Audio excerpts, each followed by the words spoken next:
I think a few years ago when we had scrappage, I think it was hugely impactful in the UK.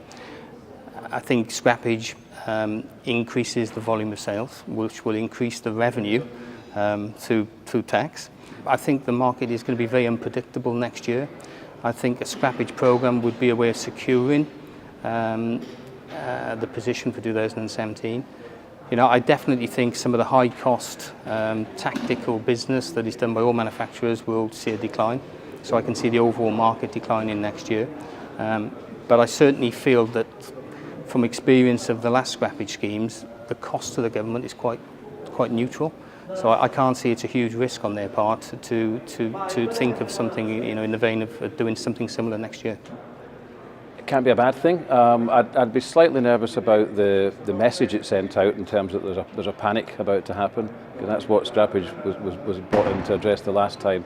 But perhaps if it was around, you know, cleaner diesel engines, that sort of thing, it wouldn't be a bad thing. I don't think it's all incremental, I have to say. I mean, the last scrappage deal, I think, put about 300,000 or 400,000 units into the market. Instinct tells me about half of that would have been sold as used cars in any event. But at that time, we needed the positive PR to get the wheel turning in the other direction. So, yeah, it can't be a bad thing, properly done. I think long-term we'll see the car market growing in any event. So, I'd say it might not be a bad thing, but as long as it's not pitched as being a panic measure. I think one of the areas that we have to look at going forward is how we address the perceptions of diesel powertrains, and there's been some calls for diesel scrappage schemes, you know, to get some of the older, you know, more emitting diesel engines off the road. Because if you look at Euro 6 diesel engines, they emit a fraction of what a 10-year-old diesel car.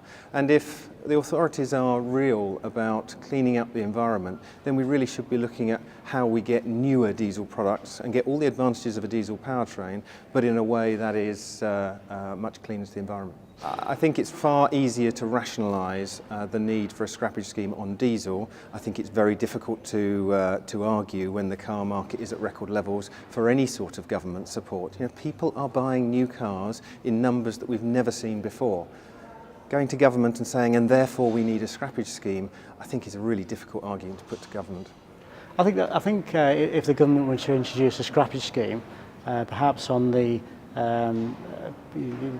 dirty diesels, that would be a good thing. The previous scrappage scheme worked well. It worked well for the dealers, for the manufacturers, for the general public, and for the economy. In terms of it was a stimulation. You know, the actual value of the contribution from the government, I think in reality was quite modest. It was more a case of a marketing campaign sponsored by the government, which was a really good thing and certainly helps everybody. So, you know, if there's an objective to get some of these polluting cars off the road, that would seem a good way forward. I think in light of Brexit, in terms of for what the government could do to help the UK car industry, I think it's a case of keeping them up to date with what's happening, supporting them with what's happening. I know there's some question about whether they should introduce the scrappage again, because that did well with the 300,000 registrations that it generated at the time. I suppose there is the negative side of that, is what happened to some of the classic cars that got took out of the market and the challenge that brings. But it was a boost for the industry, but it was an expensive boost for the industry from the government's perspective.